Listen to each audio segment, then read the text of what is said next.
Kottayam medical college ആശുപത്രിയിൽ കെട്ടിടം വീണു മരിച്ച ബിന്ദുവിൻ്റെ വീട്ടിൽ ആരോഗ്യമന്ത്രി വീണ ജോർജ് രാവിലെ തന്നെ എത്തി.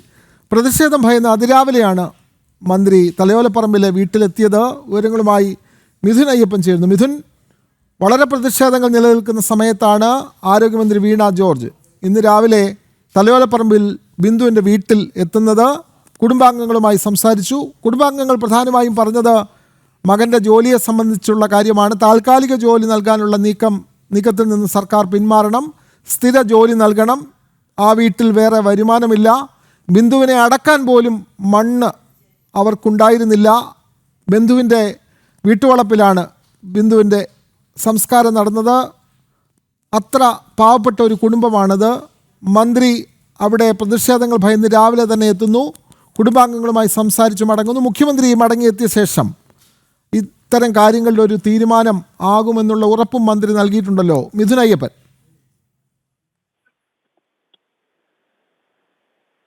തീർച്ചയായിട്ടും അത്തരമൊരു ഉറപ്പ് നൽകുകയാണ് മന്ത്രി വീണ ജോർജ് നടത്തിയിരിക്കുന്നത്. പക്ഷേ എടുത്തു പറയാൻ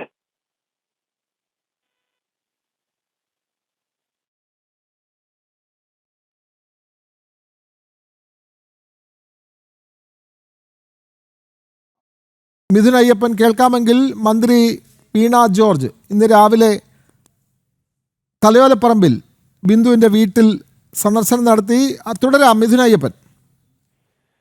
ആദ്യ ദിവസങ്ങളിൽ, അതായത് അപകടം നടന്നിട്ടുണ്ടായ ആദ്യ ദിവസങ്ങളിൽ ബിന്ദുവിന്റെ ബന്ധുക്കളെ കാണാനോ അവരെ ആശ്വസിപ്പിക്കാനോ അവരോട് സംസാരിക്കാനോ തയ്യാറാകാതിരുന്ന സർക്കാർ സംവിധാനങ്ങൾ, സർക്കാർ പ്രതിനിധികൾ കഴിഞ്ഞ ദിവസം മുതലാണ് ഇതിന് ആരംഭിച്ചത്. ശക്തമായിട്ടുള്ള പ്രതിഷേധം ഉയർന്നതിനെ തുടർന്ന് കഴിഞ്ഞ ദിവസം VM വാസവൻ ബിന്ദുവിന്റെ വീട്ടിലെത്തി അവരെ ആശ്വസിപ്പിക്കാൻ ശ്രമിച്ചിരുന്നു.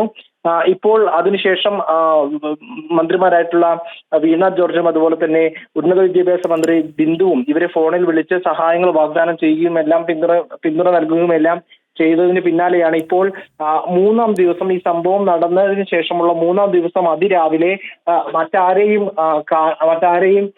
അറിയിക്കാതെ ഈ പ്രതിഷേധങ്ങളെ ഭയന്നുകൊണ്ട് അതിരാവിലെ വീണ ജോർജ് വീട്ടിലെത്തി മടങ്ങിയിരിക്കുന്നത്. വീട്ടിലെത്തിയതിനു ശേഷം ഇവരെ ബിന്ദുവിന്റെ ഭർത്താവുമായും അതുപോലെ തന്നെ അമ്മയുമായും സംസാരിച്ചു. ചികിത്സയുടെ ഭാഗമായി മാറി മറ്റൊരു വീട്ടിൽ കഴിയുന്ന ബിന്ദുവിന്റെ മകൾ മകനുമായും സംസാരിച്ചു.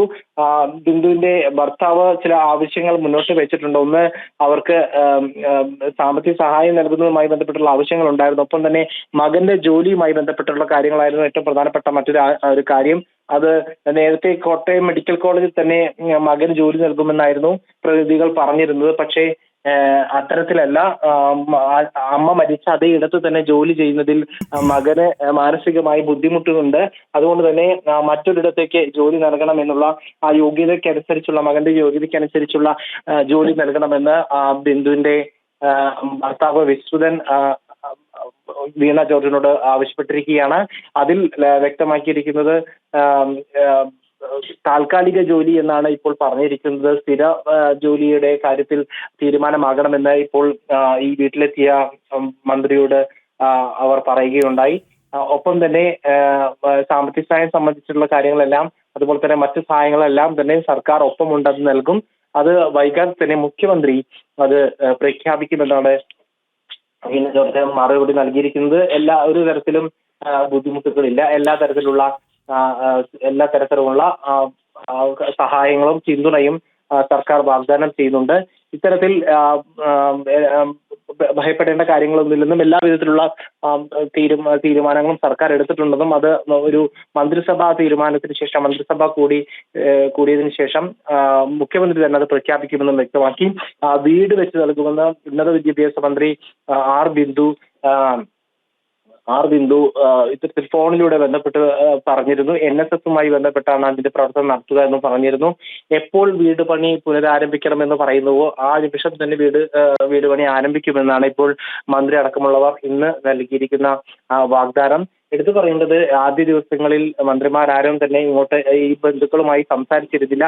ഈ സംഭവം ഉണ്ടായ ആ നിമിഷം മുതൽ അന്ന് മൃതദേഹം കൊണ്ടുപോകുമ്പോൾ വരെ ബന്ധുക്കൾ വ്യക്തമാക്കിയത് ഈ നിമിഷം വരെ സർക്കാരിന്റെ പ്രതിനിധികൾ ആരും തന്നെ തങ്ങളോട് സംസാരിക്കുന്നില്ല, മന്ത്രിമാരാരും തന്നെ ഞങ്ങളെ ബന്ധപ്പെട്ടിട്ടില്ല എന്നായിരുന്നു പറഞ്ഞ് ഈ ബന്ധുക്കളെല്ലാം തന്നെ ആരോപിച്ചിരുന്നത്. അത് വലിയ രീതിയിലുള്ള വിമർശനത്തിന് ഇടയാക്കിയിരുന്നു. പിന്നീടാണ് ഇത്തരത്തിൽ ഓരോരുത്തരായി ബിന്ദുവിന്റെ ബന്ധുക്കളെ കാണാനുള്ള ശ്രമം നടത്തിയത്. അതേസമയം തന്നെ ശക്തമായിട്ടുള്ള പ്രതിഷേധം ഇവർക്കെതിരെ കോട്ടയത്ത് മാത്രമല്ല സംസ്ഥാനത്തെമ്പാടും ഉയരുക കൂടി ചെയ്യുകയാണ്. ഈ പ്രതിഷേധം അതിശക്തമായി തുടരുന്നതിനിടെയാണ് ആളുകളെയും പ്രതിഷേധക്കാരെയും ഒഴിവാക്കിക്കൊണ്ട് അതിരാവിലെ മന്ത്രി വീണ ജോർജ് തലയോലപ്പറമ്പിലെ അതെ, വീണ ജോർജ് രാവിലെ തന്നെ അങ്ങോട്ടേക്ക് എത്തുന്നു, ബന്ധുക്കളെ ആശ്വസിപ്പിച്ചൊക്കെ മടങ്ങുന്നു. ഇനിയും മകന് സ്ഥിര ജോലി നൽകുമോ എന്നുള്ള കാര്യം കണ്ടറിയേണ്ടതുണ്ട്. മുഖ്യമന്ത്രി വന്ന ശേഷം ഇക്കാര്യത്തിൽ തീരുമാനമാകാമെന്നൊക്കെയാണ് മന്ത്രി കുടുംബാംഗങ്ങളെ അറിയിച്ചത്. അതേപോലെ തന്നെ മിഥുൻ അയ്യപ്പൻ, മറ്റൊരു കാര്യം, കോഴിക്കോട് മെഡിക്കൽ കോളേജ് ആശുപത്രിയിൽ കെട്ടിടം തകർന്നു വീണതിനെ സംബന്ധിച്ച് ജില്ലാ കളക്ടറാണ് അടിയന്തര റിപ്പോർട്ട് നൽകാൻ സർക്കാർ ആവശ്യപ്പെട്ടിരുന്നു. ഒരാഴ്ചത്തെ സമയം കൊടുത്തിരുന്നു. പക്ഷേ വളരെ പെട്ടെന്ന് റിപ്പോർട്ട് നൽകണം എന്നുള്ള നിർദ്ദേശം സർക്കാർ നൽകുന്നു. അത് സംബന്ധിച്ച് ജില്ലാ കളക്ടർ ഏതൊക്കെ തരത്തിലാണ് വിവരങ്ങൾ ശേഖരിച്ചിട്ടുള്ളത്? ഉടൻ തന്നെ റിപ്പോർട്ട് നൽകും എന്ന് തന്നെ നമുക്ക് പറയാൻ കഴിയുമോ മിഥുൻ അയ്യപ്പൻ? അപകടവുമായി ബന്ധപ്പെട്ട വിശദമായ റിപ്പോർട്ട് നൽകാൻ കോട്ടയം മെഡിക്കൽ കോളേജിലെ അപകടവുമായി ബന്ധപ്പെട്ട് വിശദമായിട്ടുള്ള റിപ്പോർട്ട് നൽകാൻ ഒരാഴ്ചത്തെ സമയമാണ് ജില്ലാ കളക്ടർക്ക് സർക്കാർ നൽകിയിരിക്കുന്നത്. ആ ഒരാഴ്ചത്തെ സമയത്തിനകം തന്നെ വിശദമായി അപകടവുമായി ബന്ധപ്പെട്ടും അതുപോലെ തന്നെ നടന്ന രക്ഷാപ്രവർത്തനവുമായി ബന്ധപ്പെട്ടും ഉയർന്നിരിക്കുന്ന ആക്ഷേപങ്ങൾ സംബന്ധിച്ചുമുള്ള പരാമർശങ്ങളുള്ള റിപ്പോർട്ട് ആയിരിക്കണമെന്നാണ് ഇപ്പോൾ വ്യക്തമാക്കിയിരിക്കുന്നത്. പക്ഷേ അതിന്റെ ആദ്യഘട്ടം എന്നുള്ള നിലയ്ക്ക് സാമ്പത്തിക സഹായം എത്രയും പെട്ടെന്ന് തന്നെ നൽകേണ്ടതുണ്ട്. അതിന്റെ ഭാഗമായി സാമ്പത്തിക സഹായത്തിന് സഹായം നൽകുന്നതുമായി ബന്ധപ്പെട്ടും മകന് ജോലി നൽകുന്നതുമായി ബന്ധപ്പെട്ടും ഒരു അടിയന്തര റിപ്പോർട്ട് നൽകണമെന്നാണ് സംസ്ഥാന സർക്കാർ ആവശ്യപ്പെട്ടിരുന്നത്. അതിന്റെ ഭാഗമായി കഴിഞ്ഞ ദിവസം തന്നെ ഈ രണ്ട് കാര്യങ്ങളെയും ബന്ധിപ്പിച്ചിട്ടുള്ള പരാമർശിച്ചിട്ടുള്ള റിപ്പോർട്ട് സംസ്ഥാന സർക്കാരിന് ഇവിടുത്തെ കോട്ടയം ജില്ലാ കളക്ടർ ജോൺ വി സാമുവൽ നൽകി കഴിഞ്ഞിരിക്കുന്നു ഇന്നലെ എന്നുള്ളതാണ്. മറ്റൊന്ന് ഇതുമായി ബന്ധപ്പെട്ടുള്ള വിശദമായിട്ടുള്ള റിപ്പോർട്ടാണ്. അതിന് ഒരാഴ്ചത്തെ സമയം ആവശ്യപ്പെട്ടിട്ടുണ്ട്.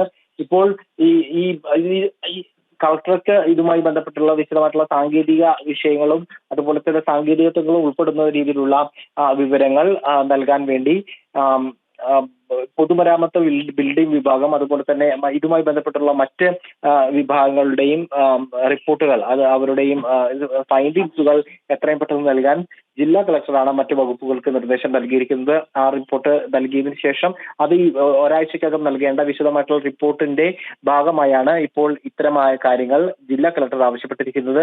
അത് ഉടൻ തന്നെ ലഭ്യമാക്കിയാലുടൻ ഒരാഴ്ചത്തെ സമയത്തിനുള്ളിൽ കൃത്യമായിട്ടുള്ള സംഭവങ്ങൾ ഉൾപ്പെടുത്തിക്കൊണ്ട്, അതായത് കെട്ടിടത്തിന്റെ കാലപ്പഴക്കവും അതെ, ജില്ലാ കളക്ടർ വിശദമായ റിപ്പോർട്ട് നൽകും. അതോടൊപ്പം തന്നെ മിഥുൻ അയ്യപ്പൻ നൽകുന്ന മറ്റൊരു റിപ്പോർട്ടുണ്ടല്ലോ, ആർപ്പൂക്കര ഗ്രാമപഞ്ചായത്ത് ഫിറ്റ്നസ് നൽകുന്നതുമായി ബന്ധപ്പെട്ട കൃത്യമായ വിവരങ്ങളൊന്നും പഞ്ചായത്ത് മേഖലയിൽ ഉൾപ്പെടുന്ന പ്രദേശമാണ്. അപ്പോൾ പഞ്ചായത്തിൻ്റെ ഫിറ്റ്നസ് സർട്ടിഫിക്കറ്റുകൾ ഒന്നും കൃത്യമായി അത് വാങ്ങാറില്ല എന്നുള്ള കാര്യം കൂടി ഉണ്ടല്ലോ മിഥുൻ അയ്യപ്പൻ. ഈ അപകടം നടന്നതിന്റെ പശ്ചാത്തലത്തിലാണ് ഇപ്പോൾ അത്തരമൊരു ആരോപണവുമായി ആർപ്പൂക്കര പഞ്ചായത്ത് രംഗത്തെത്തിയിരുന്നത്. പ്രധാനമായും ഈ കെട്ടിടത്തിന്റെ കോട്ടയം മെഡിക്കൽ കോളേജിൽ നടക്കുന്ന നിർമ്മാണ പ്രവർത്തനങ്ങൾ സംബന്ധിച്ചിട്ടുള്ള ഒരു കൂടിയാലോചനകൾ ഈ ആർപ്പൂക്കര പഞ്ചായത്തുമായി നടത്താറില്ല എന്നുള്ളതാണ് ഇവർ ഉന്നയിച്ചിരിക്കുന്ന ഏറ്റവും പ്രധാനപ്പെട്ട കാര്യം. ആർപ്പൂക്കര ഗ്രാമപഞ്ചായത്തിന്റെ കൃത്യമായ ഫിറ്റ്നസ് സർട്ടിഫിക്കറ്റ് പോലും ഇല്ലാതെയാണ് അവിടെ പല നിർമ്മിതികളും നടക്കുന്നത് എന്നുള്ള കാര്യം ഗ്രാമപഞ്ചായത്ത് റിപ്പോർട്ട് ചെയ്യുന്നുണ്ട്. അതിന്റെ വിശദമായ വാർത്തകളും നമ്മൾ തുടർ വാർത്തകൾ നൽകുന്നുണ്ടാവും. വിവരങ്ങൾ നൽകുകയായിരുന്നു കോട്ടയത്ത് നിന്നും മിഥുൻ അയ്യപ്പൻ.